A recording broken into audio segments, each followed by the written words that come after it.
Hi, my name is Maggie. I have been with Tori Bell since January 2020, towards the end of January.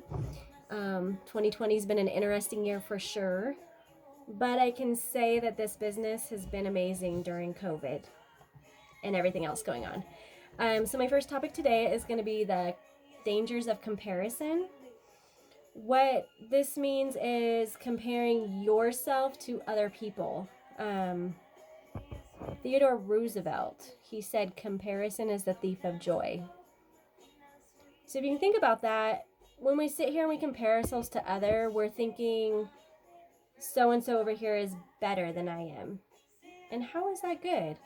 Um, Basically, it damages your confidence, your self of sense. Why do you want to do that? We're sitting here putting these lashes on, we're doing our makeup, getting our hair done. Why? Because we want to have that confidence. We want to feel good about ourselves. We just want to enhance what we already have. So why would we go on and compare ourselves to other when all it's going to do is take away from that confidence that we're trying to get by doing all of this good stuff to ourselves? Um, so there's that. Actually, another thing that it can do is ruin your business. And how it does that is because it's taking your focus away from your business and it's pushing it over to so and so over here. You want to be just like her, but you're comparing yourself to her, and everything that you do isn't good enough. And so in your head, you're stuck on that, and you're not able to actually move forward with the thought that you need to focus on your business and yourself and how to make that better. Instead, you're focusing on this person. By doing that, it slows your progress. Not your process, but your progress. It really slows you down. It takes away your time. Time is precious, guys. We never know what's going to happen 10 minutes from now. Like, my dogs could start barking. We could have a major earthquake. Like, you don't know. So, why would we want to do things that are going to rob our time?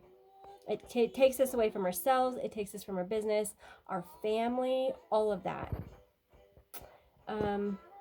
It takes away your joy. It can literally cause depression because you're constantly saying, so and so has this, she's doing that, she's got all these followers, she's got this huge house. Like, I don't have any of that. Eventually, it wears down inside your head, and it wears you down. It can cause depression and other health issues.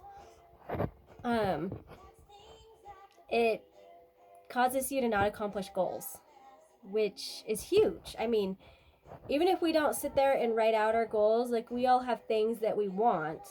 In theory, that is what a goal is, are things that we want in the future.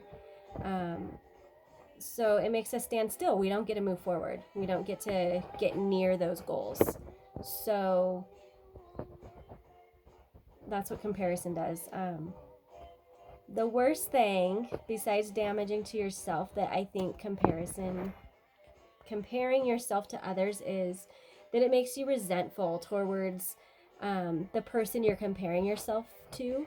And they might be a great person, and before you join wanting what they want, you may have really looked up to them, but it's going to start making you resentful, and you're not going to like them, and you're going to feel bitter towards everything that they're achieving that you want to achieve. But it's not a good feeling to feel resentful, and it starts turning into jealousy, and we all know jealousy is no bueno. So basically, all of us have different backgrounds. We all have different histories. You can't compare your entire life to a little fraction of what you can see of her life or his life. There's no way. That's lying to yourself. It's inaccurate because you don't know their whole story. Only they know their entire story. They're the only ones that know every little step that they've gone through, the blessings, the traumas, all of that. So you can't compare your entire life to a little tiny bit that you see what they present. Because I personally, I don't air out all of my laundry all of the time, or hardly, if at all. So what you see from me, I try to keep my feed happy, go lucky, that type of a thing.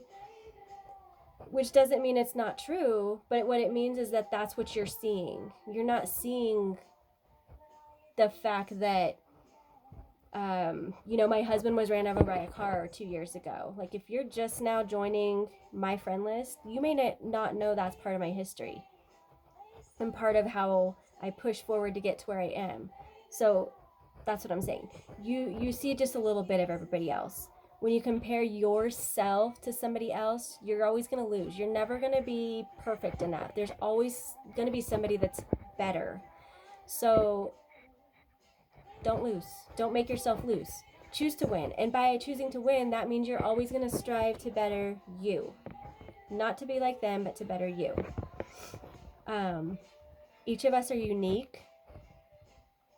That is why it's completely unfair to compare our each own specialness to another human being. Okay, so instead of comparing, here are some other alternatives. Focus on you. Focus on what you want and what you need that will help you change your circumstances. Accept your current status, right? You're where you're at for a reason. Only you can change the future. Where you're at now, it's just a moment passing in time, right? Be here, accept where you're at, but always strive to go forward. Make plans for the future, because the future is literally 1 second away. Embrace your past. As I kind of mentioned earlier, only you know your entire history. You only know every feeling that you've ever felt in your life about every circumstance. So embrace all of that. You're the only one that's been through 100% of the things that you have endured or enjoyed. All of those things are a part of you, and it's a blessing, even the bad things, because you're still here. You can learn from your mistakes, and you can improve on you to the fullest. Learning to love yourself to the fullest, accepting all of the bad, all of the good, everything for you, and be inspired by those who are where you want to be. Take away the comparison. Don't compare yourself to them, but make it inspiration. That way it doesn't turn to jealousy. That way it turns to, I want to be like her. This is where I'm at now. That's okay. I'm going to learn from what she's doing. I'm going to be happy along the way, and I'm going to strive to be that way. Let those who are where you want to be, inspire you in ways that you don't expect without comparing yourself to them. And lastly on this topic, be grateful for everything that you have and everything that you are, because what you are is beautiful, strong, courageous. And the fact that you're here listening to each of us talk about this might mean that you're ready to take some more steps in your life. If you're not quite ready to jump yet, that's okay. I want you to learn to accept who you are. I want you to love every piece of you, because that's so important. And while we sell beauty products, our beauty products are amazing, but we are very supportive of each other, and we accept everybody, and we want you to accept yourself. That is the first part. It's hard to accept other people when you can't accept yourself. So I want you to think about that. Embrace yourself. I want you to think about your future. What steps can you make to get where you want to be? Be inspired. Be inspiring. Bye, guys.